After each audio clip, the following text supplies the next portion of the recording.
தேவ எச்சரிப்பின் செய்தி பின்னிட்டு பாராதே. ஜூன் 2025 12 இந்தியாவின் அகமதாபாத் விமான நிலையத்தில் இருந்து புறப்பட்டு லண்டனை நோக்கி புறப்பட்டிருந்த ஏர் இந்தியா விமானம் திடீரென பயணத்தின் பாதியிலேயே விழுந்து பயங்கரமான விபத்தில் முடிந்தது. அந்த விமானத்தில் இருந்தவர்களில் பலர் உயிரிழந்தனர். சிலர் கடைசி நிமிடத்தில் தப்பிக்க நேர்ந்தது. மற்றவர்களோ அது வாழ்வியல் கடைசி நிமிடமாகிவிட்டது. ஆனால் அந்த நிகழ்விற்குள் ஒளிந்திருக்கும் வேதாகம எச்சரிக்கை செய்தி நம்மை நேரம் எவ்வளவு முக்கியம், வாழ்க்கையின் உண்மையான நோக்கம் என்ன என்பதை குறித்து மீண்டும் சிந்திக்கச் செய்கின்றது.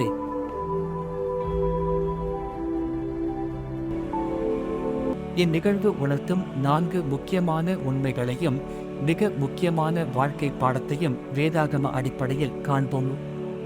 1. கனவை நோக்கி முடிந்த பயணம். பல வருடங்களாக யுகேவுக்கு குடிபெயர்வதற்காக ஒரு குடும்பம் திட்டமிட்டு வந்தது. அவர்களின் வாழ்க்கையில் பல தடைகளும் இருந்தன.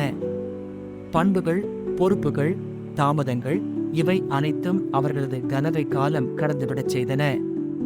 நீண்ட காத்திருப்புக்கு பிறகு இறுதியாக அவர்களுக்கு அந்த விமானத்தில் ஏறும் வாய்ப்பு கிடைத்தது. அவர்கள் மகிழ்ச்சியுடன் பயணத்தை தொடங்கினார்கள்.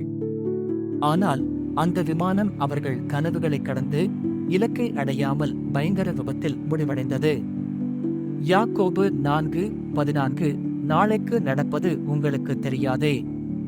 உங்கள் ஜீவன் எப்படிப்பட்டது? கொஞ்ச காலம் தோன்றி பின்பு தோன்றாமற் போகிற புகையைப் போலிருக்கிறதே. 2. தாமதமாக வந்த பெண். அந்த விமானத்தில் பயணிக்க வேண்டிய ஒரு பெண் விமான நிலையத்துக்கு தாமதமாக வந்தார். விமானத்தின் நுழைவு வாயில் ஏற்கனவே மூடப்பட்டது. அவர் அழுதார், மன்றாடினார். ஆனாலும் அனுமதி தரவில்லை. அவர் மிகவும் மனமுடைந்தார், கோபமாகவும் இருந்தார். ஏன் இதெல்லாம் எனக்கு என்று எண்ணினார். ஆனால் சில மணி நேரங்களில் அவருக்கு ஒரு உண்மை தெரிந்தது. அந்த தாமதமே அவரது வாழ்க்கையை காப்பாற்றியது. ரோமர் 8:28 தேவனிடத்தில் அன்பு கூறுகிறவர்களுக்கு சகலமும் நன்மைக்கு ஏதுவாக நடக்கிறதென்று அறிந்திருக்கிறோம். நீதிமொழிகள் 14:12 மனுஷனுக்கு செம்மையாய் தோன்றுகிற வழி உண்டு, அதன் முடிவோ மரண வழிகள். 3 மரணத்திலிருந்து மீண்ட மனிதன். விமானம் 2ஆக பிளந்தது. அதில் தீப்பிடிக்காத பகுதியில் அவர் இருந்தார். அவர் சற்று காயத்துடன் கண் இமைக்கும் பொழுதிலே உயிரோடு வெளியே வந்தார். ஆனால் இது விதி அல்ல, இது தேவ நோக்கம்.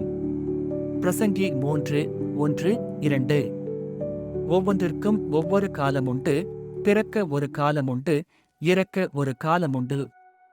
யோபு 14:5 அவன் நாட்கள் இம்மாத்திரம் என்று குறிக்கப்பட்டிருக்கையால் அவனுடைய மாதங்களின் தொகை உம்மிடத்தில் இருக்கிறது.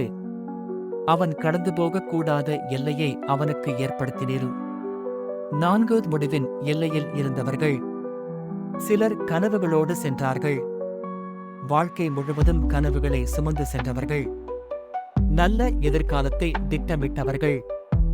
மனுஷன் ஒரு திட்டம் பண்ணுகிறான், ஆனால் அதன் நிறைவேற்றம் ஆண்டவரிடமிருந்து வரும். நீதிமொழிகள் 16:9 மனுஷனுடைய இருதயம் அவனுடைய வழியை யோசிக்கும், அவனுடைய நடைகளை உறுதிப்படுத்துகிறவரோ கர்த்தர். சிலர் குடும்பங்களோடு சென்றார்கள். பாசத்துடன் குடும்பத்துடன் புறப்பட்டவர்கள். அவர்கள் நினைத்தது ஒரு பயணம்தான், ஆனால் அது வாழ்க்கையின் முடிவாகிவிட்டது. யாக்கோபு 4:13-14 நாங்கள் இன்றைக்கு அல்லது நாளைக்கு இன்னும் பட்டணத்திற்கு போய் அங்கே ஒரு வருடம் தங்கி வியாபாரம் செய்து சம்பாதிப்போம் என்கிறவர்களே, நாளை என்ன நடக்கும் என்று உங்களுக்கு தெரியாது. உங்கள் ஜீவன் எப்படிப்பட்டது?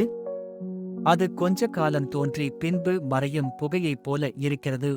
இந்த பயங்கரமான நிகழ்வு நமக்கு சொல்லும் செய்தி என்ன? வாழ்க்கை மிக குறுகியதும் நிச்சயமற்றதுமாகும். ஆனால் தேவனுடைய சிந்தனை நமக்காக முழுமையானதும் பாதுகாப்பானதும் ஆகும். நாம் கட்டுப்படுத்த முடியாத விஷயங்களைப் பற்றி கவலைப்படாமல் அவற்றை தேவனிடம் ஒப்புவித்து அவர் மேல் முழு நம்பிக்கையோடு வாழ வேண்டும். மத்தேயு 6:34. ஆகையால் நாளைக்காக கவலைப்படாதிருங்கள், நாளைய தினம் தன்னுடையவைகளுக்காக கவலைப்படும். அந்தந்த நாளுக்கு தன்னுடைய பாடு போதும். பிரியமானவர்களே, நாளை உண்டு என்பதற்கான உத்தரவாதம் எதுவும் இல்லை. இன்று இரட்சிப்பு நாளாகும். 2 கொரிந்தியர் 6:2. இதோ இப்பொழுதே அனுக்கிரக காலம், இப்பொழுதே இரட்சணிய நாள். 1 தீமோத்தேயு 6:8. உண்ணவும் உடுக்கவும் நமக்கு உண்டாயிருந்தால் அது போதுமென்று இருக்க கடவோம். தேவன் கொடுக்கும் தேவைகளுக்கு நன்றி கூறுங்கள், தேவையற்ற ஆசைகளை தவிருங்கள். 1 தீமோத்தேயு 6:12. விசுவாசத்தின் நல்ல போராட்டத்தை போராடு, நித்திய ஜீவனை பற்றிக்கொள். அதற்காகவே நீ அழைக்கப்பட்டாய். இந்த காணொளியை காண்கிறவர்கள் இன்னும் தங்களது இருதயத்தை கடினப்படுத்தியவாறே இருந்தால், இன்று இரக்கம் செய்யும் கர்த்தர் இயேசுவை ஒரு எளிய விசுவாசமுள்ள மனதோடு ஏற்றுக்கொள்ளும் நேரம் இது.